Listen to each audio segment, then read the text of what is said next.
Hello and welcome to the Engineering Futures podcast. I'm your host, Paul Barker, and I'll be helping you explore the world of manufacturing by introducing you to successful people from across the sector. We'll touch on everything from personal experiences and professional challenges to contemporary issues affecting the sector, careers advice, and practical steps for employers who are looking to attract the top engineering talent. Join us as we get to know the people who have made a difference within the sector. Okay, so welcome to the latest episode of the Engineering Futures podcast. I'm delighted to have my superstar guest, Gabriela Hammond, in from Forbes HR Consultancy. How are you doing today, Gabby? I'm good. The day started off nice and bright and sunny, and now it's raining. So, as always. Yeah, as always at the moment. Right, so we'll just kick off. Do you just want to do a quick introduction in terms of kind of who you are and what you do? Okay, so Gabriela Hammond, and I head up the HR Consultancy division for Forbes Solicitors. So we work cross-sector with clients on any HR-related, people-related issues, from transactional HR to strategic and everything in between. Okay, very good. So we'll kind of just kick off with the podcast. I'm interested going right back to the beginning. So in terms of what was happening with 16-year-old Gabriela, she's about to leave school. What's going through her mind? In terms of career, probably not very much. Yeah. So I did A-levels. I think probably because my friends were doing A-levels. So I stayed on in sixth form. Didn't really know what I wanted to do. Did a business degree. Still didn't really know what I wanted to do, even at the end of the degree. Within that business degree, I'd done a module on it with HR, on HRM, and coming out of university, not knowing what I wanted to do, I happened to see an advert in the Burnley Express for a graduate working within an HR department in a manufacturing company, and I thought, oh well, I'll try that. And like a lot of people, probably within HR, that's how it sort of accidentally happened. People tend to fall into HR rather than it be a destination career. So it was an accident, but a happy accident. Yeah. It's a funny one, isn't it? Because it is one of those jobs that you think, I don't think you've got any kind of like 18-year-old thinking, oh, I'm going to be kind of like working HR when I get older. No, it doesn't often come up in careers guidance.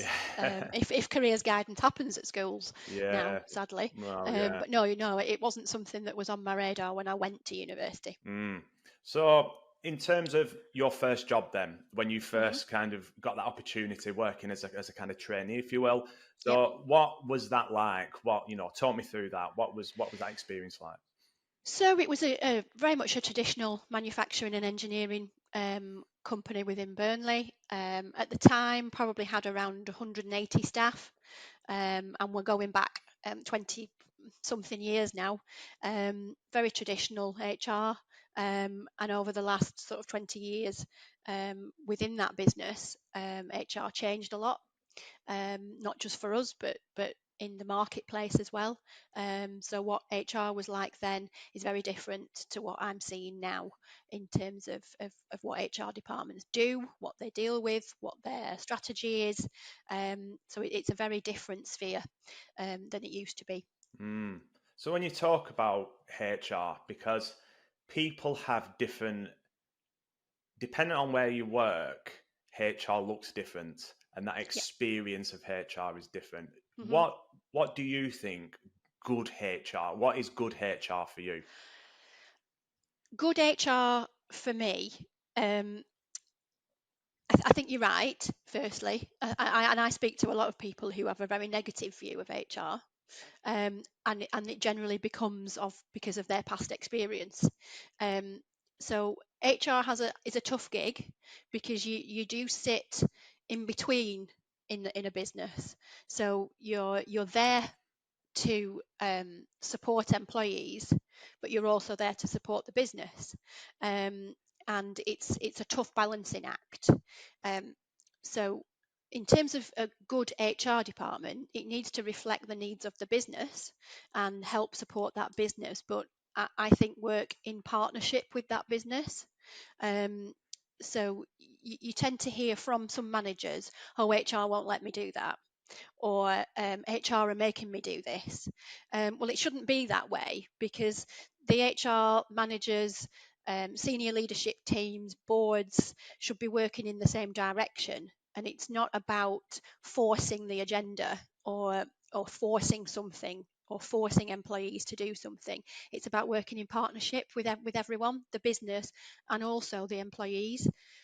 So they have to be, a good HR department is a trusted, um, a trusted part of the business that works for everyone, really, and that's why it is such a tough gig. You talked, you mentioned there about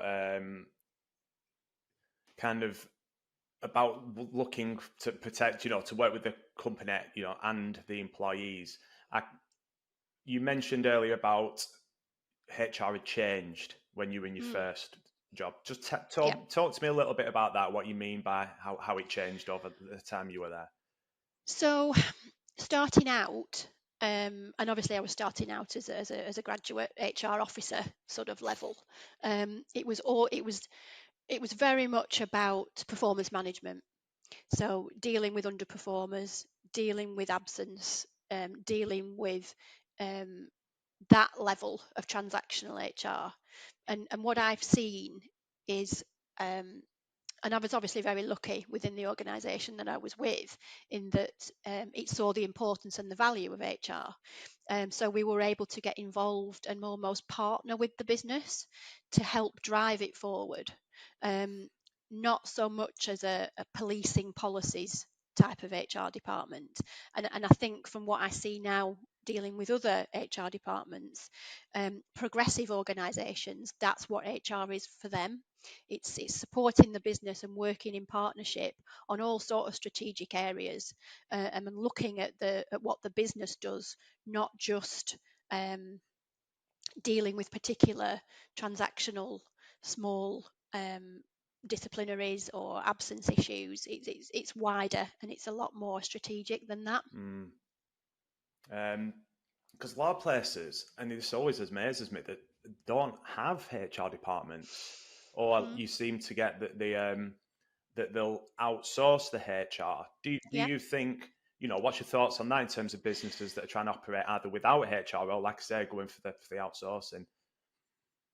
I think there's obviously, it's a resource, and for some businesses, for some small businesses, it can they're juggling costs, they're juggling finances, and often they'll not see it as a priority.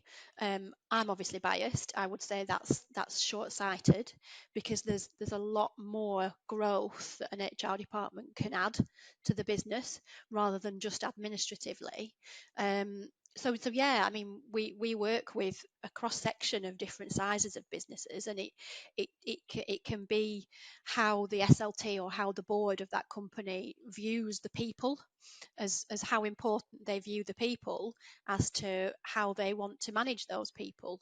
Um, and businesses who do have HR departments, who do invest in people, who do see them people as as an enabler to drive the business forward, do tend to have HR departments, if they're a certain size, because they do see the value.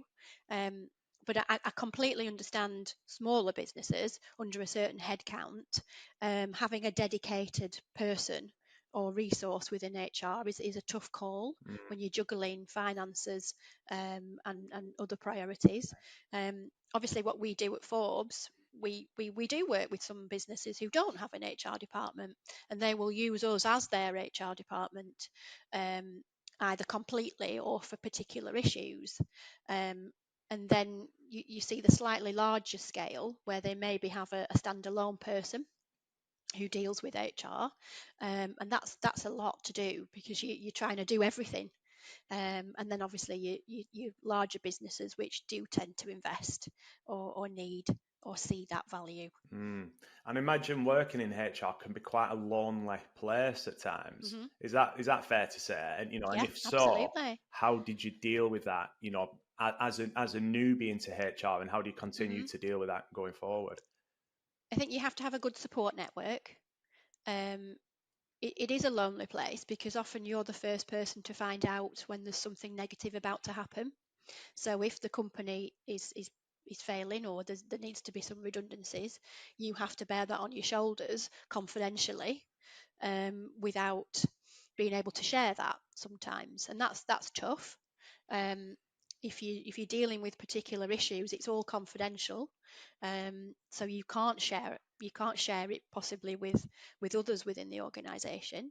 Um, so I think having a good support network, um, whether that's your family, your friends, um, or other network with other HR people, and that's a really good way of soundboarding.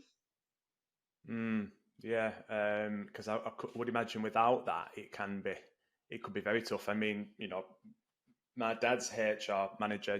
Obviously, you know my dad. He I do. worked in HR, and some of the stories, things that he had to do at work that you think Mm, that wasn't his decision to do that, but he had to do it. And yeah, oh God, that is the kind of thing that I won't be sleeping about if I, I had to do some of yeah. those things. And a lot of this is changing, but back obviously when your dad was working, and when you know a lot of people would get HR to do it because they didn't want to do it themselves, because it was too difficult. They didn't want to have the difficult conversation. They didn't want, if you're a manager and you're a manager of a team, certainly within manufacturing, you've probably grown up with that team. You probably started off within that team, and you developed into the supervisor and the manager, and you still want those relationships. And so it's very easy in that scenario to let's say, oh well, HR will do it. If there's an issue with that particular person, I don't want to do it. I don't want to deal with it. I'll let HR do it. And that used to be norm. Mm, Luckily, I think that this is changing in most organisations. In some, it probably still isn't, but I think that understanding from managers that they have to have the ownership of their team, because that builds the relationship and that builds the trust, so that if there is an issue with an individual, they deal with it. HR is there to support it and guide, and make sure it's done properly, but a manager taking ownership of their team is the best way for that team to trust that individual to help them develop and grow and support them. mm. Um, so let's just move slightly now onto talking about recruitment. Hmm. Um, Obviously, you spent a lot of time within the manufacturing sector.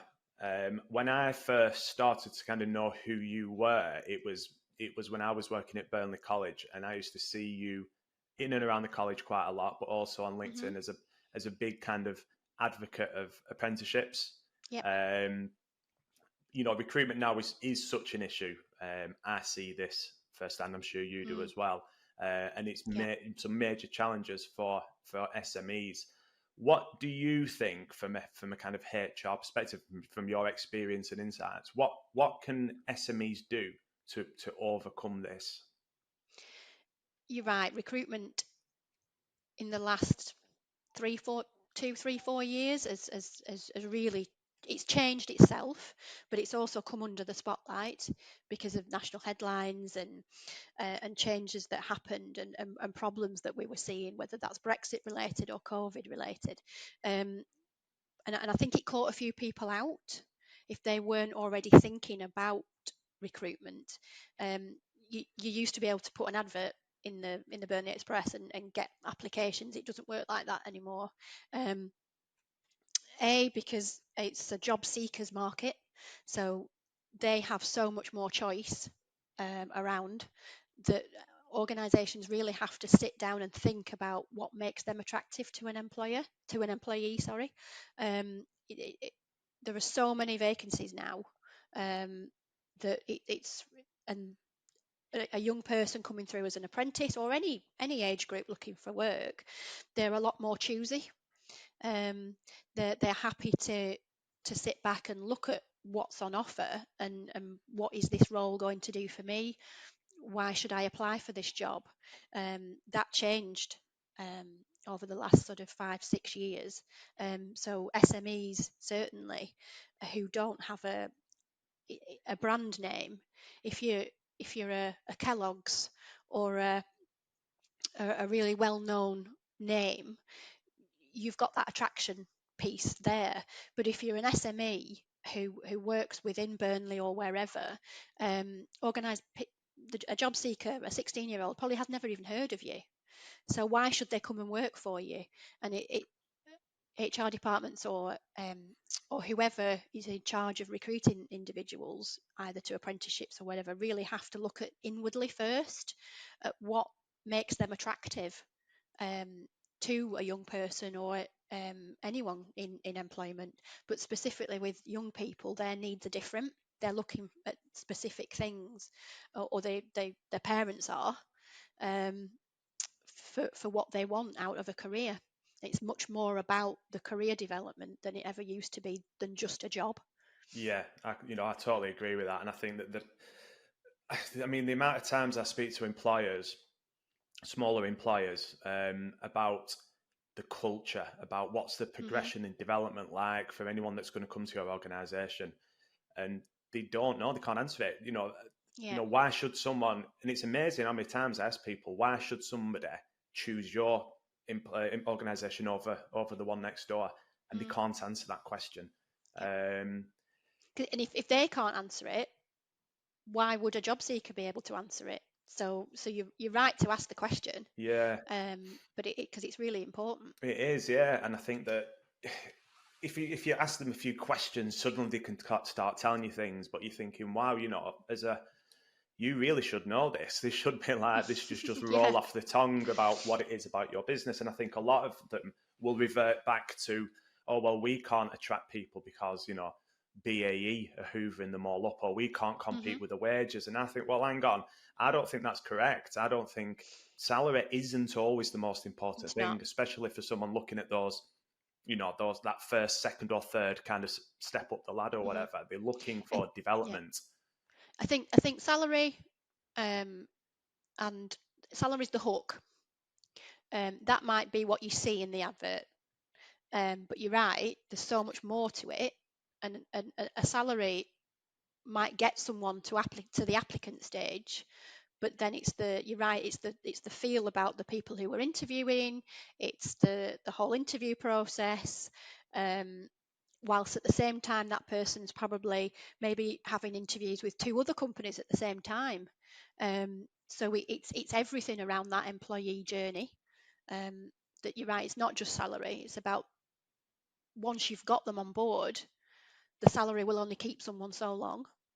And the employers are not good. I find that they're not good at that. They're not good at retaining the staff. Mm, The people that I support to find jobs, the number one reason that they want to leave where they are is because they don't feel valued, and they yeah. feel like they're stagnating. They've asked about progression, about development, and it's fallen on deaf ears. So Hmm. they leave that business, and I just think that's insane. Hmm. You've got to identify who you've got in the four walls, Yeah. and have that discussion. And it might not be that you can't promote everybody. I understand that, but you can put someone on a path to Yeah. learning more into developing as an individual. I mean, is that Yeah. something that you've kind of experienced yourself, or had any luck in implementing things like that? Yeah.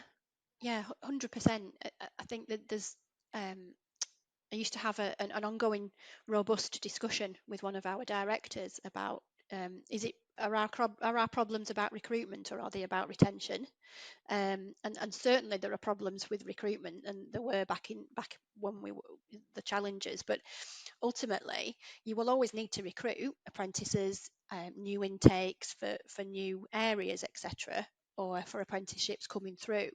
But if the retention is the issue, then that's only going to make it's a spiral, perpetual sort of hamster wheel. If you're losing people, that's the reason you need to recruit. So why would you not focus on the retention, your exit interviews? Why are people leaving? what were they saying about your business? What are the issues that you need to be addressing?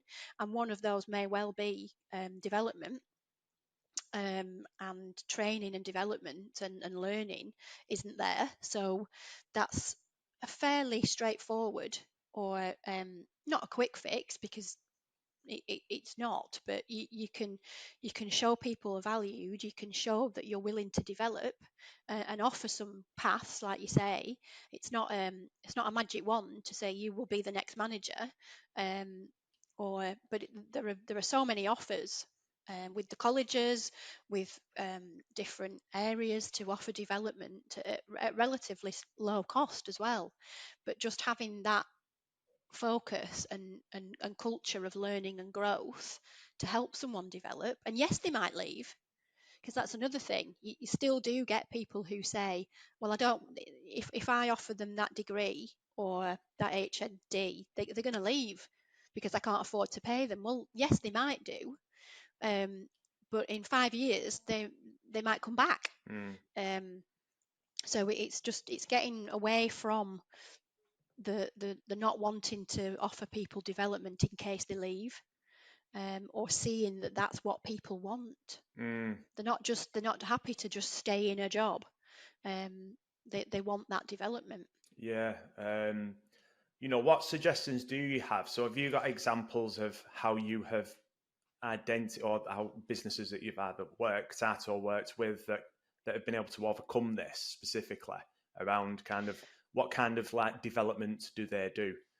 If anyone's listening and thinking, well, I don't know what this means, what do you mean by, because sometimes people think external training course that's going to cost like £3,000 and things like that. And it's you can be creative, can't you? Of course you can. Yeah. There's the external providers and degrees and HNDs and HNCs, etc. But internally as well is just as important, because when you get a new starter, you don't expect them to know everything about the company or about the job. So you can stage that development, and showcase to them that they are learning, and that they're growing within the role. There's lots of other, one person joining in one role, who's to say that they're going to stay in that role? There may be other opportunities within the business, for them to move into.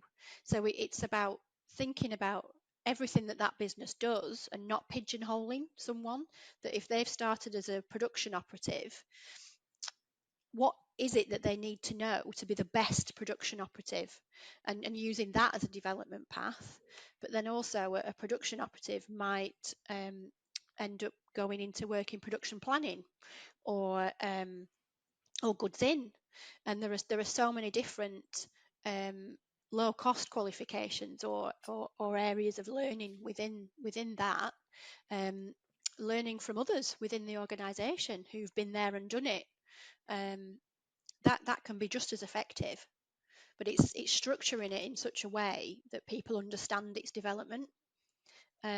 Because you can often have conversations with people and they say, well, I've never had any training. Well, actually, look at what you've done. That was training, that was development. So it's just helping that internal communications piece, so that people do understand that when they learnt that machine or that piece of software, that was development. And it doesn't always have to come with extra money, because that's a challenge.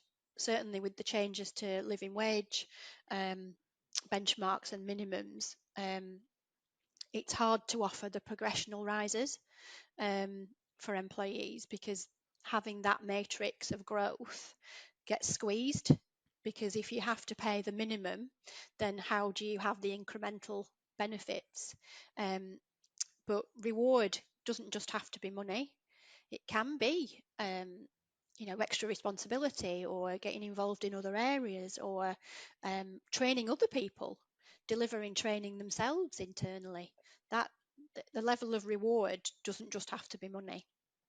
Yeah, and I totally agree with that. I think it's about you mentioned there about sometimes people don't know they're being trained or they're being developed, and I think it's such a missed opportunity when you could really create like an internal development program, if you will, that every employee could go on. and it could be like a little log where you can kind of, things can be ticked, and then it's a Yeah. visual thing where, oh, I have been on this training, and and Mm. I love that about giving them the kind of empowering them to pass on their experiences to other people as Yeah. well. People love that. People just want to feel valued. And Mm. this training, and as you say, it's not always about money. It's about acknowledge me for kind of that I'm good at something, and Yeah. and tell me that, and give me a Yeah. little pat on the back from time to time. And I don't think that happens enough. No, no, there's a lot of taking people for granted, that they're, well, they're here to earn a wage. Yes, people are there to earn a wage. We all need to do that for our families, but there's more to it than that. And then you talked about like this semi-skilled operatives. Again, I think that's a missed trick for some businesses where they have that semi-skilled workforce that have been there for a long time. They're very good at Hmm. what they do. Sometimes they can't go any further because Hmm. that being semi-skilled holds them back. But actually, they could go further if the company thought about that, how to kind of put them into another role. Yeah, I don't think there's enough of that either. I think that comes from talking to people, um, and having those conversations of, okay, you've been doing this role for X number of years. Is there anything else you would like to do? Um, it might be no, that they're quite happy, but it might be that they would like to learn another area of the business. Um, it doesn't always mean that they can, but it's the conversation around, a bit of two-way. So it's not only the employer's responsibility; it's also the employee's responsibility to to to identify things that they want to do and work hard for it. But it can't be solely one area. It's a joint, conversation. Yeah, because you always get the people, and I'm sure you've worked with them. I can think of a few that they start at a business and they kind of, you know, bouncing around, demanding progression and promotion and things like that before they're ready. But sometimes Yep. they end up getting it. Hmm. Whereas there's other people in that business who might not put their hands up and they might not apply for the Yeah. job because that's a big deal to some people. Hmm. Fear of rejection, putting yourself out there like that. Whereas if you just talk to them and ask Yep. them, what do you fancy doing? You can find that those that are the quiet, capable ones that turn up every day, do the job, have the respect of the peers, Yep. but are going ignored a little bit because, Hmm. like I say, because they don't kind of put the hands up. Yeah. And you think back to when you were at school. You always had the classmate who shouted the loudest or who was the loudest voice, and they got all the attention because they were the loudest voice in the room. And you get that in teams. um, but a manager should make sure that they're inclusive enough to be looking at all the team, not just that star performer or the one it comes naturally to. There might be others who contribute just as much, but like you said, are the quiet ones, and don't shout about it. But the team couldn't perform without them.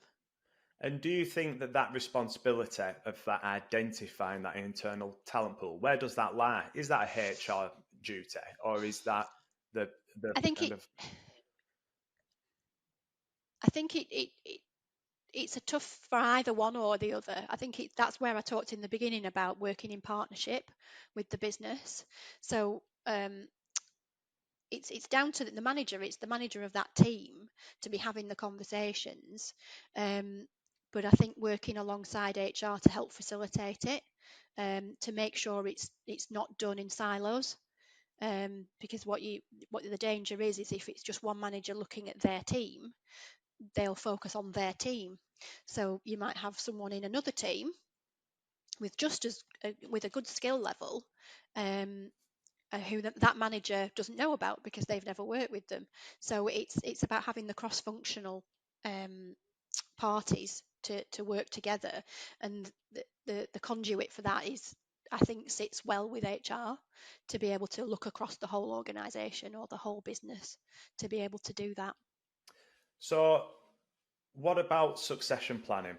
Because again, from my personal experience, I have worked at places where I've seen people leave the organisation, having in some cases done a 3 month notice period with everybody knows that this person is going to be retiring soon. Then they put the notice in, and then Yeah. nothing ever seems to get. They just go, and you're like, that knowledge has gone, and it's not kind of been passed on to Yeah. anybody.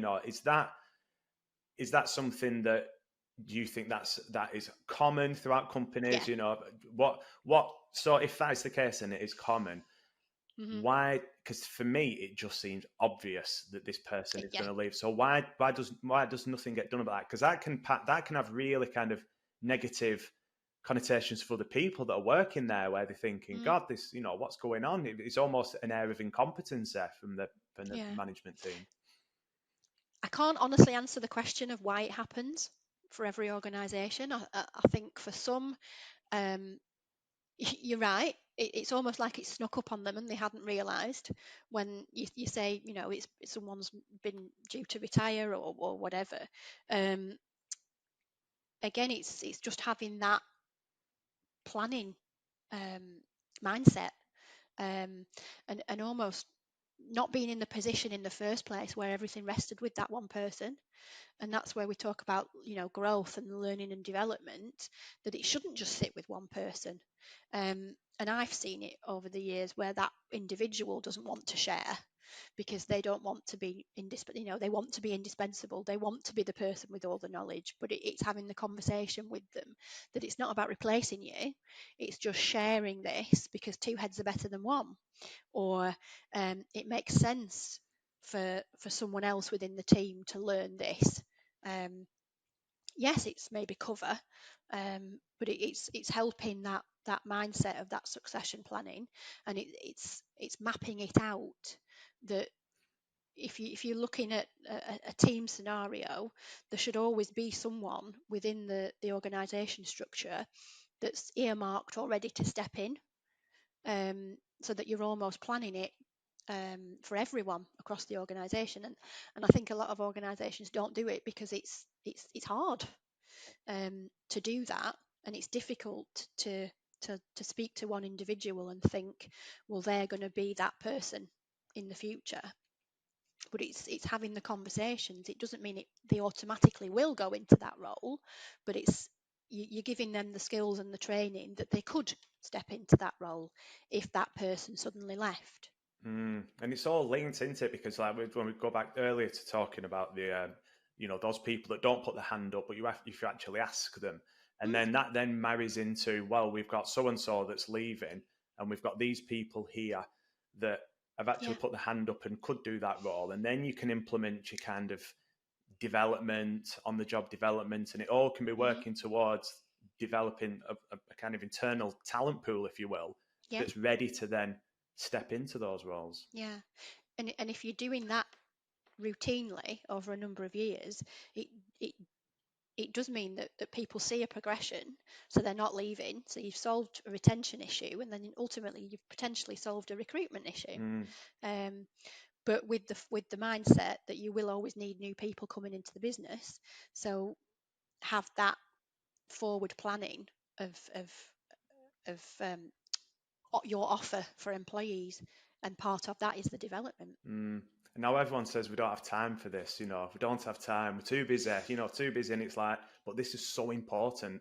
And, for me, it's like, if you can't do this, you need to get help with people that can do this for you, that can help you with that. And is that the kind of thing, obviously, so your role at Forbes now, what does your support look like for clients? So, what's some of the typical issues that your clients have, and how do you offer solutions to those? There isn't. It's really bespoke. So there isn't. I mean, we have. We don't have off the shelf packages. So for some organisations, it could be literally, please come and talk to us. We're having a problem recruiting, and it can, we can look at a bit of an audit, look at their strategy, look at what they're doing, and make recommendations that this is some changes or improvements that they could make. That can be one. But then for some organisations, it could literally be, right, we've got so much to do. we just don't have the resources to do this. Can you just come in and do it? And we're happy to take that on board. For others, we act on a couple of secondments for organisations who maybe aren't quite there with taking on a full-time HR person. So we act as their HR. We do 1 day a week with them to focus on anything that might be happening. So it's really varied. And then for others, it's having these conversations with their boards of directors.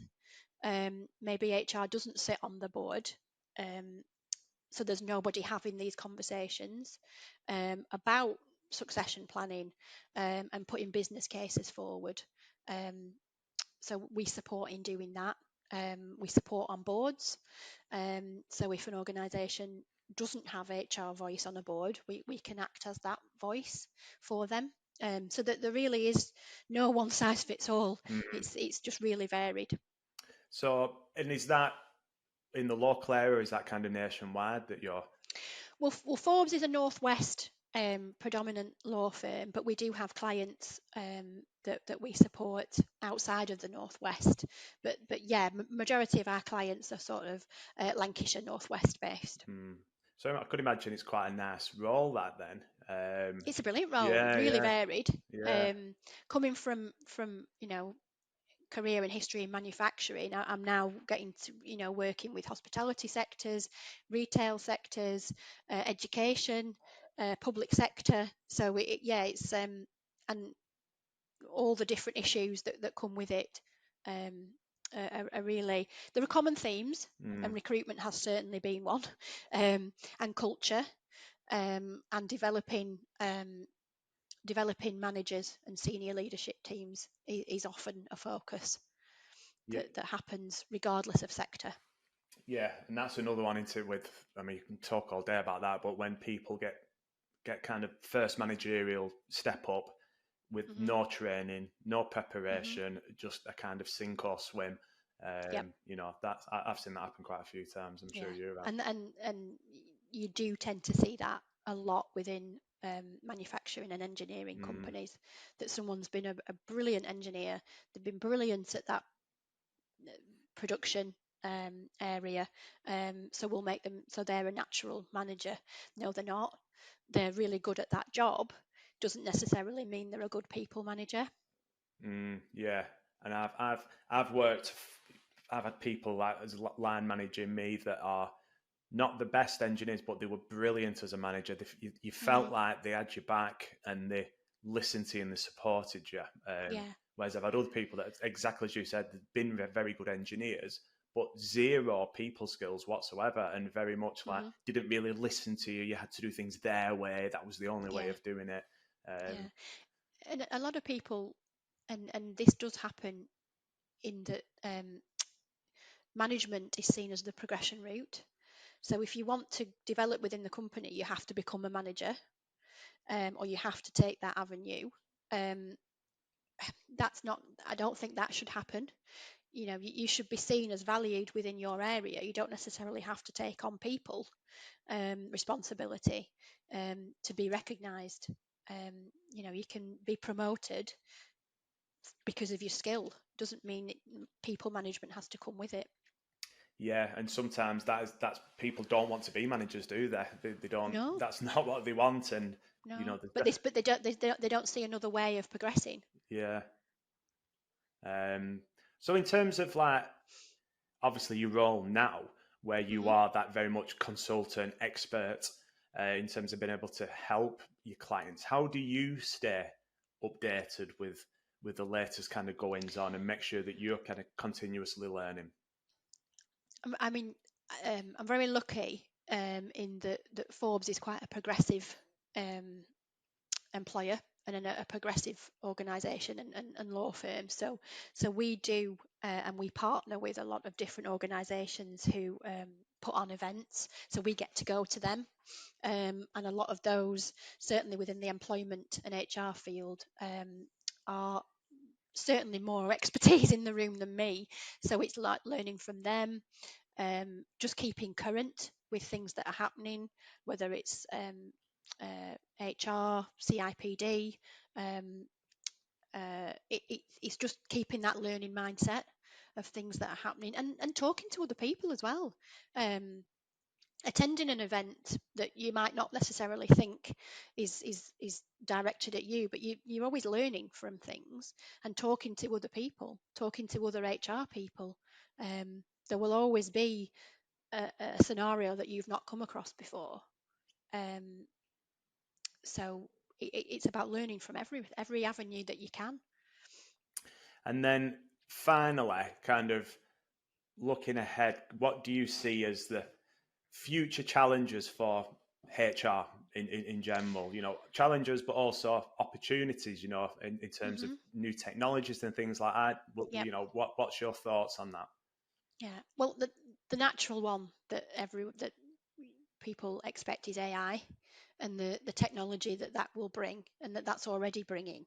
And there's a lot of scaremongering, I think, about technology, and it's going to replace people's jobs. No, no, it won't. Um, it might replace a particular role, um, but it doesn't mean to say that that person doesn't then need to take on board use of technology within their role.